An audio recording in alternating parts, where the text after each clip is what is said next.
So, welcome to Coco-UNCUT episode 6 here in Budapest. Been here 3 or 4 days now, really acclimatised. I'm on a rest day today, so it's been nice to do some sightseeing.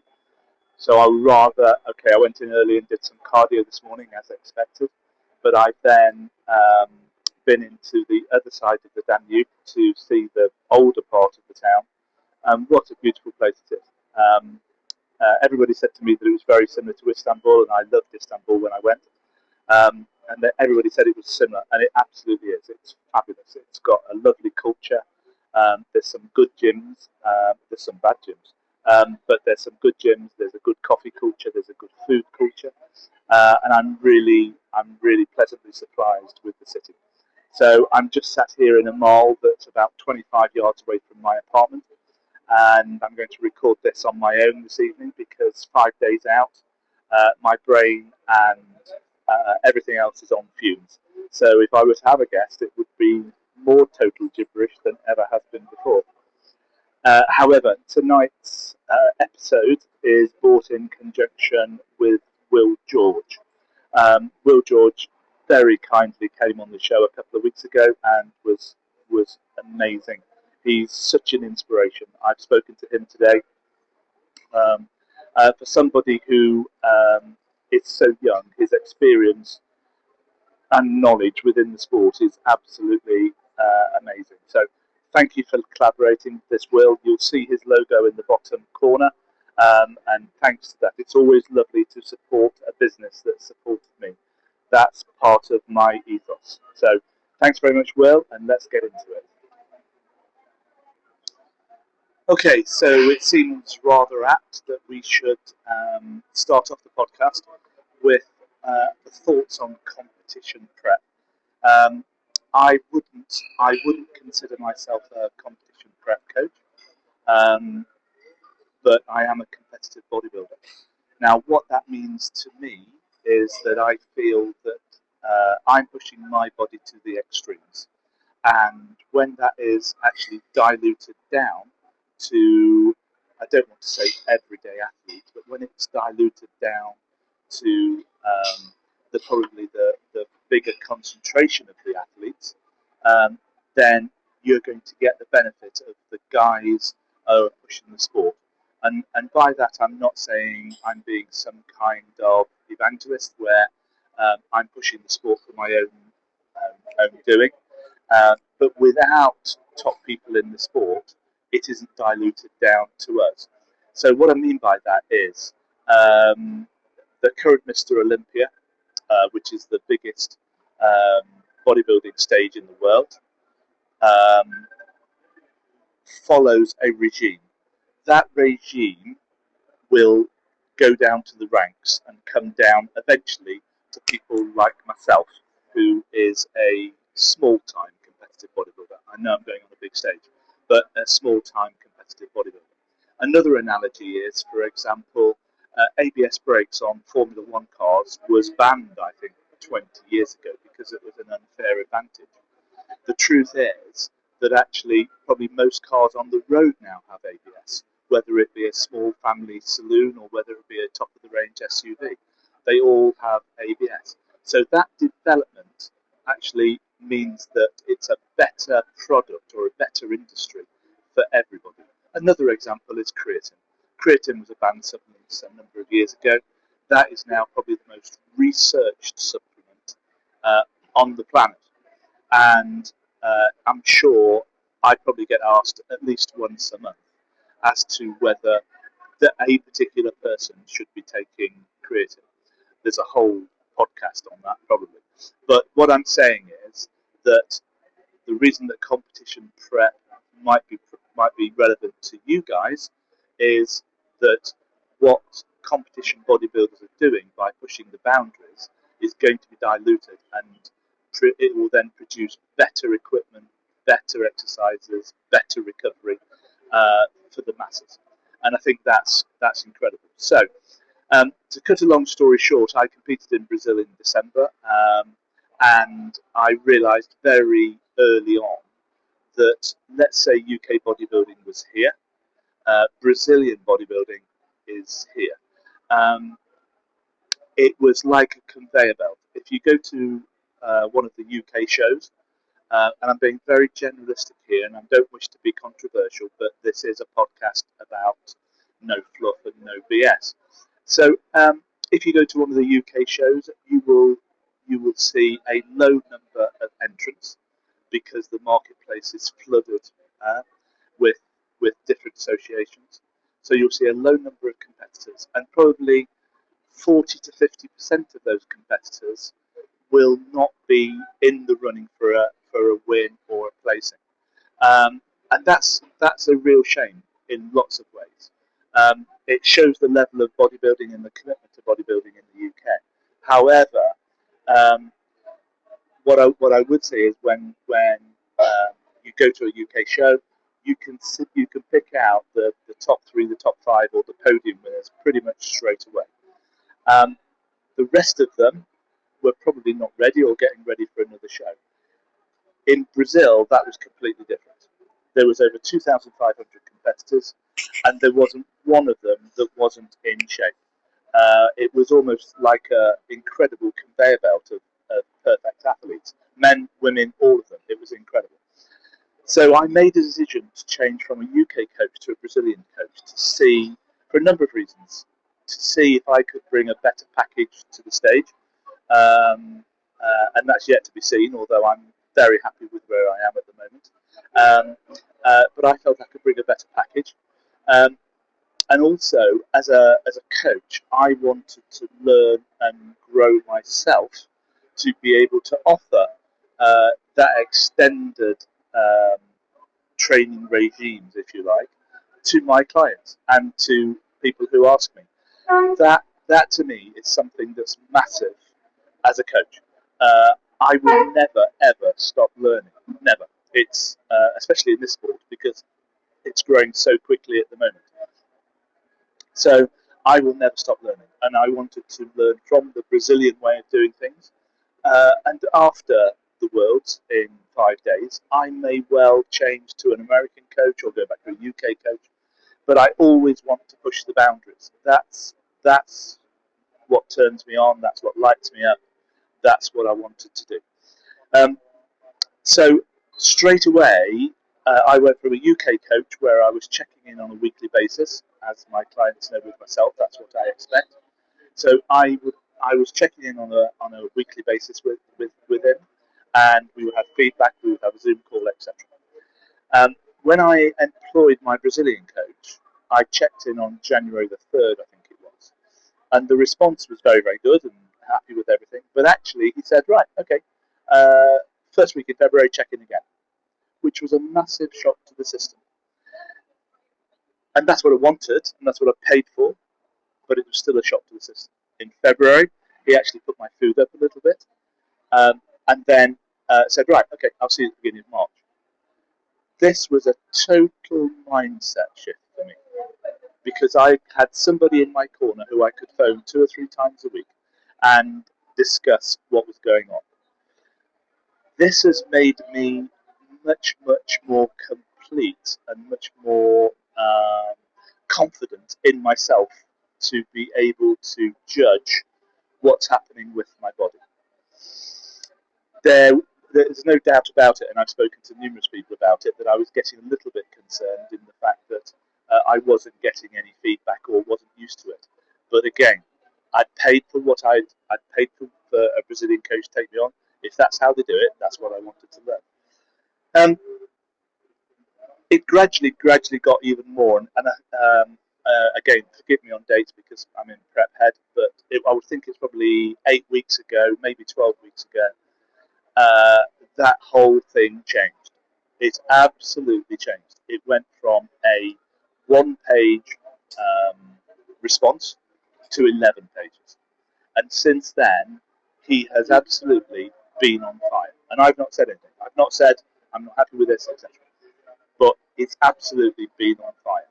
It's a completely different way of doing things, um, different focuses on different aspects of the nutrition, not so much the training, but different aspects of the nutrition. Um, what you've got to remember is I'm 64 years old, and I'm, and this is not being um, you know, morbid or anything, but I'm in the last chapters of my career. That doesn't mean I can't improve. It doesn't mean that I can't compete. What it does mean that I can't put together a 5 or a 10-year career plan to be the best bodybuilder in the world. And I think that's where UK bodybuilding is limited. I approached UK bodybuilders, four UK bodybuilder coaches with a view to them coaching me. Only one of them came back to me. And his words were, yeah, I think you ought to take 12 months out, and I think you ought to um, put some size on and do this and do that and do that. And when I said to him, listen, I haven't got it. I haven't got 12 months to do that. I can't take a year out. You know, again, not being morbid, but I can't do that. And I think because we are so set in our ways in the UK, well, A, he lost a client, but B, um, the industry isn't moving forward. And I think that is the major problem with bodybuilding in the UK at the moment. We're on a growth spurt that is absolutely immense. And we either jump on the bandwagon and make it better and embrace it, or we just fall behind again as a sports nation. The Brazilian coach, on the other hand, he actually approached me at the show and said, listen, I haven't got time to talk today, but I'm really impressed with what you've done. I'm really impressed with your physique. I'd like to talk to you about a plan for competing in the next 12 months. Do you see the difference in the mindset? As a client, which one would you go to? To me, it was an absolute no-brainer. And just for the record, uh, two Brazilian coaches contacted me on the day. I actually contacted two, and all of them came back to me with a plan. That just goes to show where British bodybuilding is at the moment. So, 5 days out, I've been in a calorie deficit because remember I was dieting for Brazil, so I've actually been in calorie deficit now for 12 months. I'm really lucky in the fact that my body is still responding. I've worked with athletes where their metabolism hasn't responded um, anywhere near as well as I have. Okay, it might be slower because of my age, but actually it's responding quite well. If they're putting more food in, I put weight on. If we're pulling food out, I take weight away. That's a good sign that I'm in the right place. Having said that, there hasn't been much. There hasn't been much of pulling food in. Let me tell you. And the different ways in which he's brought me down to my stage weight. So my category is heavyweight. I have to be over 90 kilos and under 102. When I went to Brazil, I was 98 kilos. I knew I could have been sharper.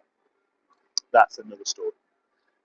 Today, I'm sitting at 86.5 kilos with a view to carving up as from tomorrow. I shall probably, hopefully, go on stage low to mid 90s, which is exactly where I want to be.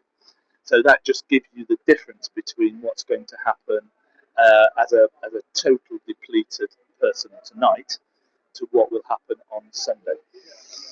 The best analogy is, and the saying in the trade is that you have to embrace the flat to not get fat. And what that basically means is, if you imagine your muscle is like a balloon, all my muscles have been deflated.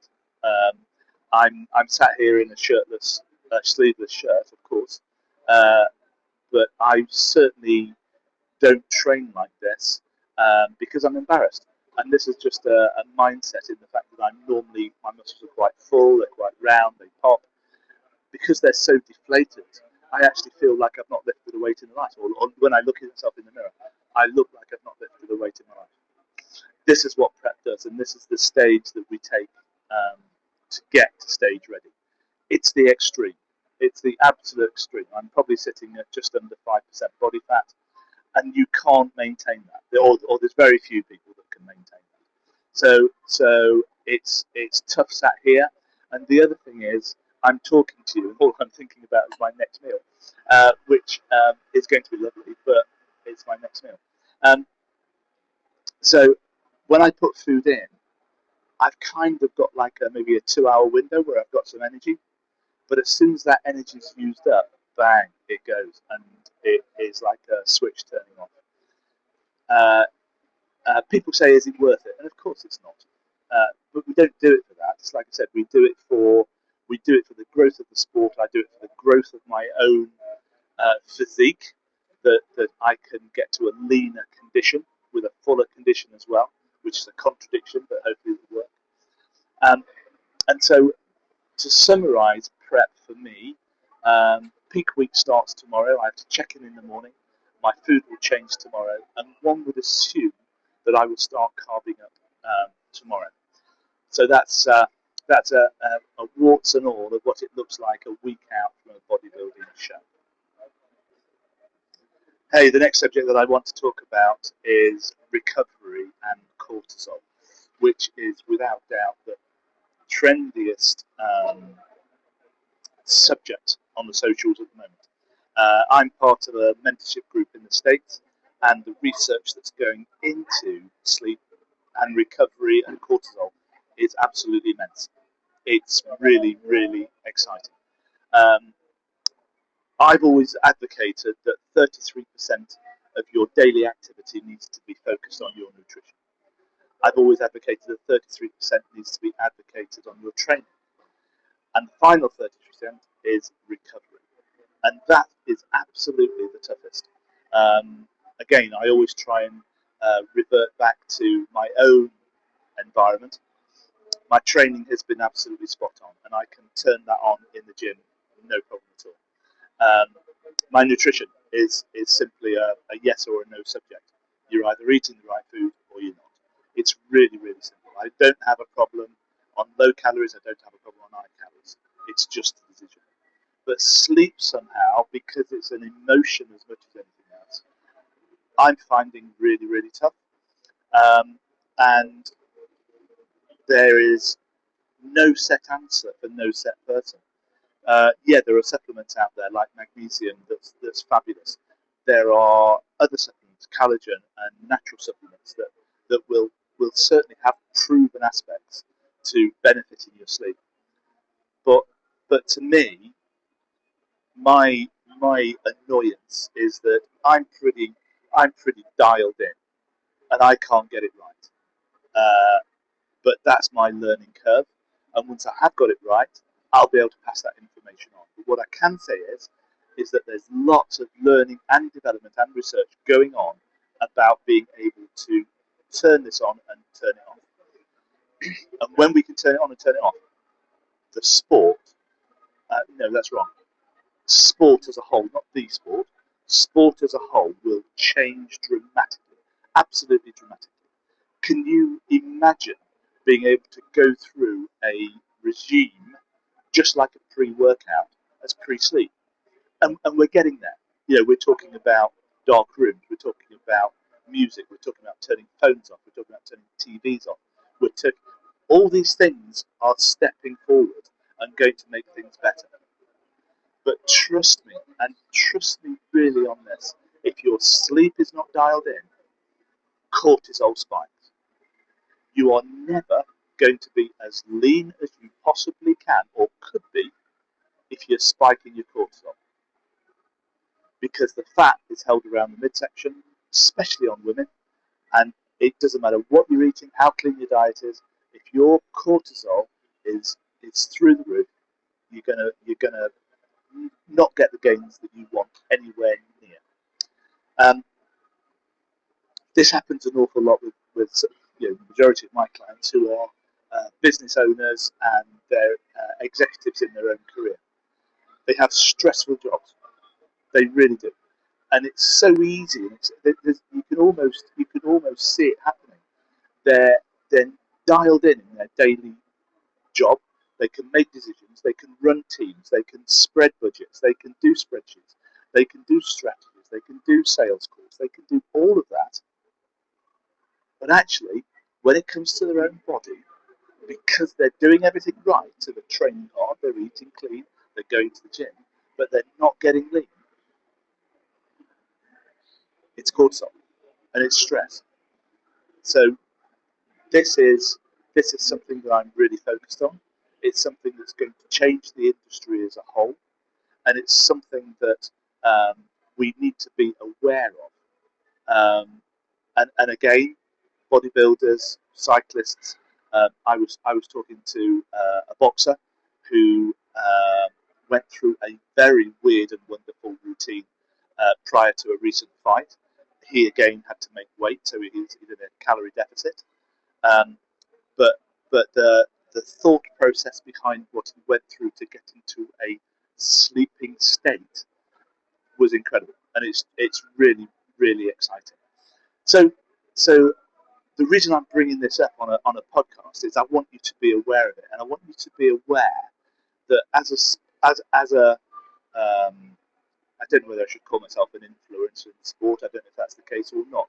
But as for somebody who is really deep dive into this sport, cortisol is the next big thing that if we can get it right, the industry will change. So watch this space, and if you ever want to discuss this on a local basis, please get in touch, because it's something that I'm really really keen to sort out.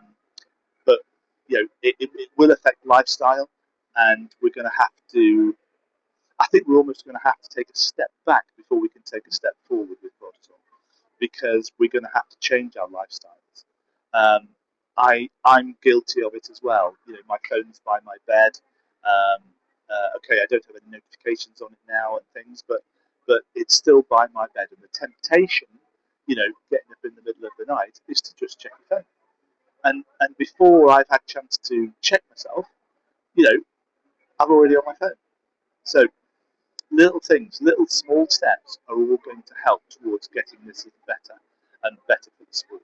Um, British Cycling, I know now, have got all what they call sleep tanks, which is something that's going to be rolled out to a lot of the British sport. It's already in European sport, um, but that is exciting. So just be aware that you might be training hard, you might be eating clean, but you're not getting as lean as you want to, and it isn't your fault. Yeah, I'll talk to you about putting a strategy in place and everything else, and I will give you my pitch as to why a strategic training and nutrition plan is better. But unless we can nail that cortisol, uh, any coach, any coach out there at the moment is only running at 75, 80%. I promise you. So um, keep your eye on that, and I'll keep you updated on future podcasts. So it kind of carries on from there. And I have talked about it with my team. I put a weekly dropout. So a weekly dropout? I said I put a weekly drop into their inbox so that they get a team call at least once a week as a team. That's what I meant.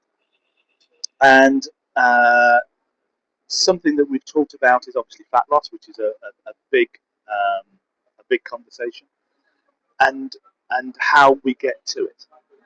Now, this is something that came back from the podcast with WillGeorge when I asked him what's the biggest no-no, and he actually said coaches who talk in absolutes. And at first, I didn't really understand what he meant, but when he explained it, there is so many people out there that are dictating an absolute diet, and there isn't such a thing. There really, really isn't. In contradiction to that, to lose weight, you have to move more, you have to prioritize protein, and you have to be in a calorie deficit. So it is as simple as calories in and calories out, kind of. But what isn't as simple is there isn't an absolute. So there is, I promise you, there isn't one diet that fits all. If there was, the $1 billion industry that's out there of nutrition at the moment would fall flat on its backside straight away, and that's never going to happen. Okay, but there is 101 different ways to do it, and when you're thinking about a coach and when you're talking to your coach, it's for him to have the experience to be able to have 5 or 6 plans ready to go, depending on certain criteria. Let me try and give you an example of warts and all. If a new client comes onto me, I will try and set a baseline, because without a baseline, we have nowhere to go. Okay? You could say it's like a trial period, maybe. A trial period with somebody that doesn't have 40 years experience might last 8 weeks. I like to think that within 4 weeks, I can get you dialed in and I know where to go pretty damn quickly. If not, it's already happened. So, new client comes on. I will set his macros or her macros, generally speaking, prioritize protein, and then mixing the fats and the carbs. So I will probably do something like 40-20-20 as a start. And I will start them at either what I consider to be maintenance categories based on their BMR, or I will put them in a slight surplus. Got a client who's just come on board 10 days ago, missed breakfast, missed lunch, had a whopping great evening meal, and a couple of pints of beer. And couldn't understand why he was putting that on. I've had to really work with this guy to educate him, and he's now eating more food than he's ever done. He's eating 4 to 5 meal cum snacks a day. He's still having a beer at the weekend, and he's just started to lose weight. That's not quite true. He's lost weight from day one, but I generally don't count water and fluids as weight to start off with. Everybody will do that when they start a new regime. It's not a sprint. It's a long-term 12-week sort of plan. But we are now in a stage where we're probably losing fat rather than just a bit of fluid. So the point I'm trying to make is I started him out on a very basic, standard, what I consider to be the starting point for anybody when they go onto an eating plan. I've seen how his body has reacted to this, and in 10 days' time, when I think his weight will plateau, we will probably chuck a couple of high days in, and I'm going to tweak his macros. He may not be in any more of a deficit or any less of a surplus. So his actual calorific intake throughout the week will probably be the same, but I'm going to tweak his macros. And what I probably will do is I will change his macros from a training day to a non-training day. I will increase a bit of essential fats on his non-training day to keep the satiety up, but I will put a little bit more carbs in on his training day to help him get the energy to train. Protein, to be honest, will stay pretty much the same. So what I'm saying to you is there's just not one way to do it. Carb cycling, which is where you will adjust the carbs on a daily basis, is really, really actionable for everybody, and it's good for the body. It's good for the body to keep reacting. It's not good for the body for it to remain dormant. So for example, up until probably 3, 4, 5 weeks ago, I was having a high carb day, I was having a medium carb day, and I was having a low carb day. Okay, and I would run them consecutively, whether it be a rest day, whether it be a training day, whether it be leg day, or whatever else. Now, that to me was a little bit contradictory, but it has worked. So again, something has triggered something inside me. It's kept me sharp. It's kept my metabolism right, and it's began to work really, really well. So that's carb cycling. It's got more extreme than that in the fact that I now have a high carb day, a medium carb day, and I have 3 zero carb days. That's pretty tough, and that's why my brain's fried now. So yesterday was the end of my 3-day non-carb. I've managed to get some carbs inside me today, which was heaven. And then peak week starts tomorrow, and we go again. But what I'm saying is the benefit of having an experienced coach is that he will have all this ready, planned out for you, depending on your results, pretty much straight away. So I know with this particular client what I'm going to do after seeing him for 3 weeks. I now know what I need to do to tweak his metabolism a bit further. Within those 3 weeks, and depending on how he responds, I will then tweak it again. Maybe 3 weeks, maybe a month. Maybe I don't need to. If we get the results we want, we don't change anything. There's no need to change anything if it ain't broken. That is a podcast on its own. You know, people who change a workout regime because they think they ought to, rather than just because it's the latest Instagram hack. But they think they ought to change it rather than needing to. My workouts are based on the muscle-mind connection that I get from each individual exercise. If I'm not getting it, and I'm not getting it over a period of time, and I'm not getting it after sending a form video to my coach, and he's adjusting my form, if I'm not getting it then, I change it. But it's not until I've done those 3-4 things. So carb cycling is immense, and when we're talking about fat loss, there isn't a one-size-fits-all.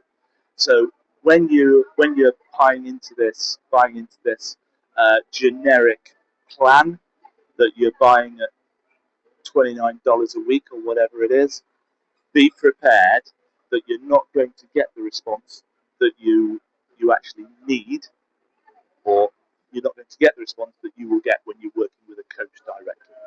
That's what you're paying for. That's how it happens. So, hey, and the other thing I want to talk about today is something that I've been asked about while in Budapest, actually, the gym that I'm training at. A couple of ladies approached me and said what were my thoughts on women lifting weights. And they were very nervous because their coach had told them that they were going to get bulky. If I lose the will to live with this one, I'm sorry. But guys, I don't know what it is within the industry that we still somehow allow ladies to think that if they lift weights, they're going to get bulky. I don't know where this misconception comes from, but we've got to knock it dead. Now, I can't think that there's a monetary reason why we do it, but we've got to knock it dead. Women lifting weights is possibly one of the most important things that they can actually do, okay, to stay metabolically alive, to stay physically strong, especially in the latter years.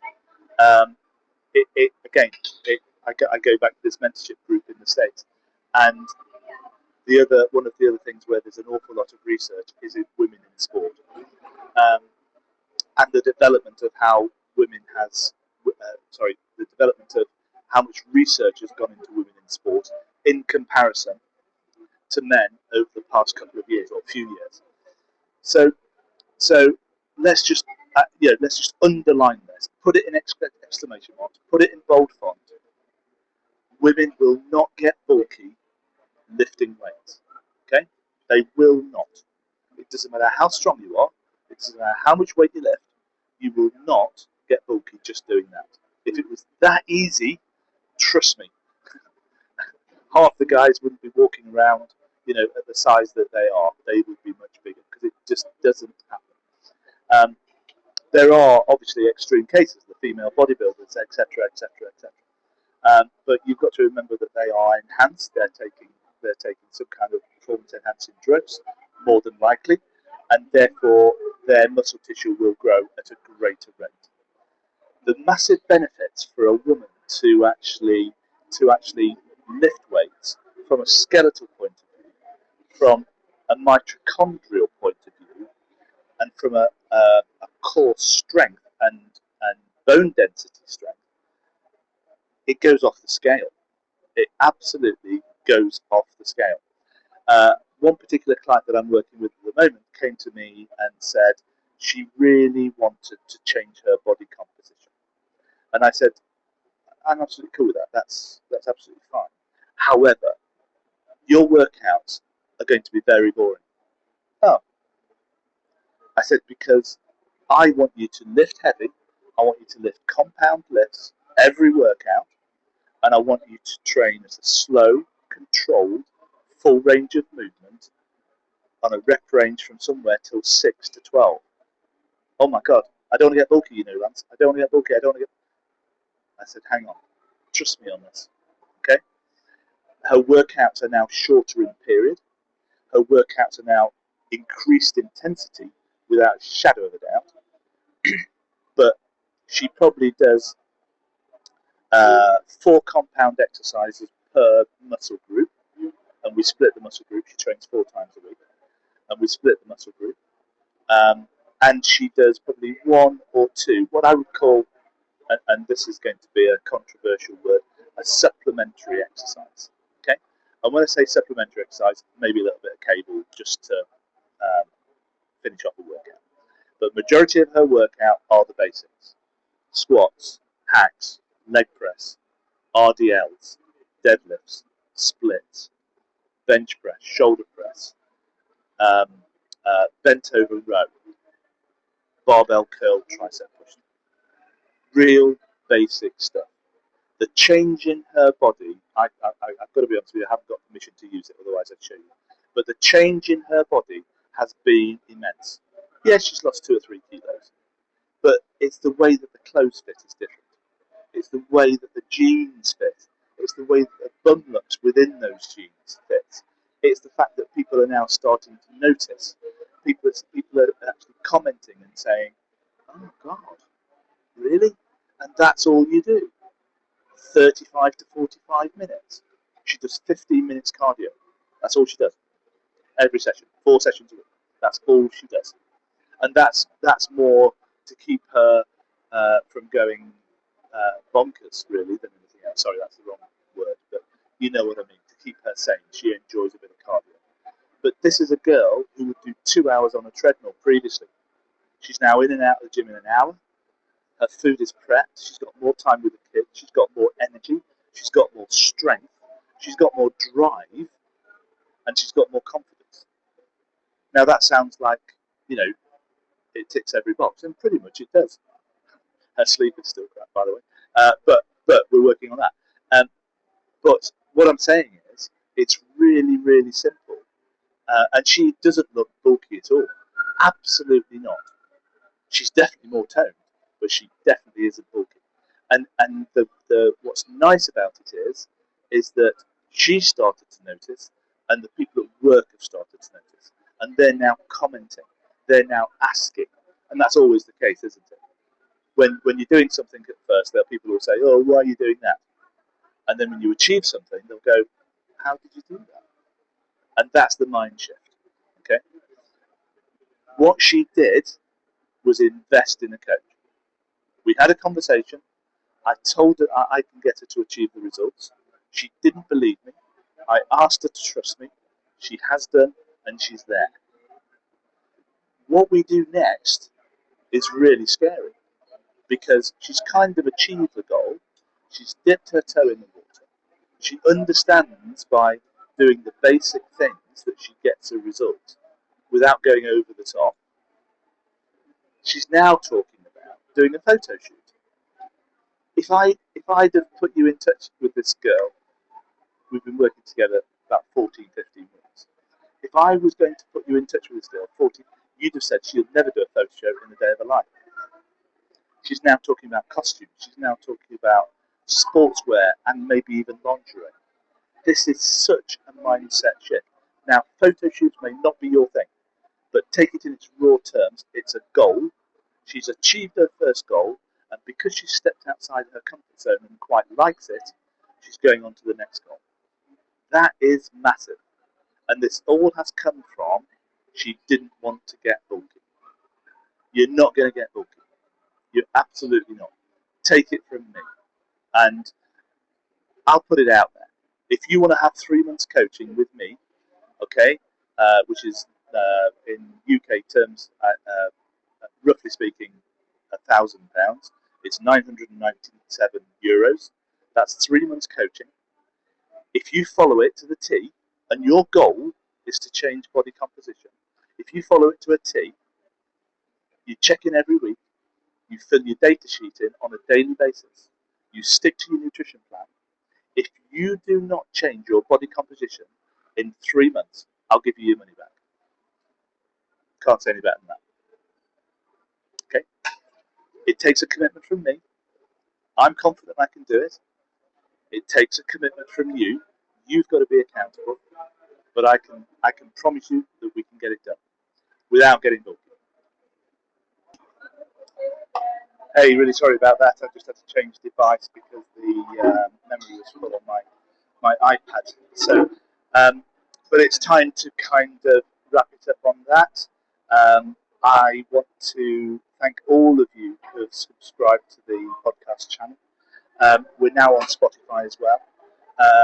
I'm led to believe that we're on Apple, but I've yet to see proof. And then moving forward, we're going to be on Amazon as well. So the YouTube channel that we have or put it on also consists of some shorts, which is often a little bit more controversial stuff than I put on Instagram. So please like and follow and subscribe. It's really appreciated. By doing that, the podcast itself will only get better. I will get better guests. I've already been approached by a couple of people who want to come on of what we're doing, what we're trying to achieve, which is really fabulous. I love collaborating with local businesses and sharing their successes along with what we're trying to achieve. So please follow and subscribe. It's massively important and obviously very much appreciated. So this goes live Tuesday morning, which will be essentially start of my peak week.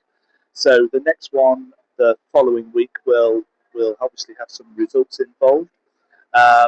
But I'm really looking forward to the show. It's been a tremendous journey, and more than anything, I've actually learned so much about myself from an athlete point of view, from a coaching point of view, and actually from a mental strength point of view.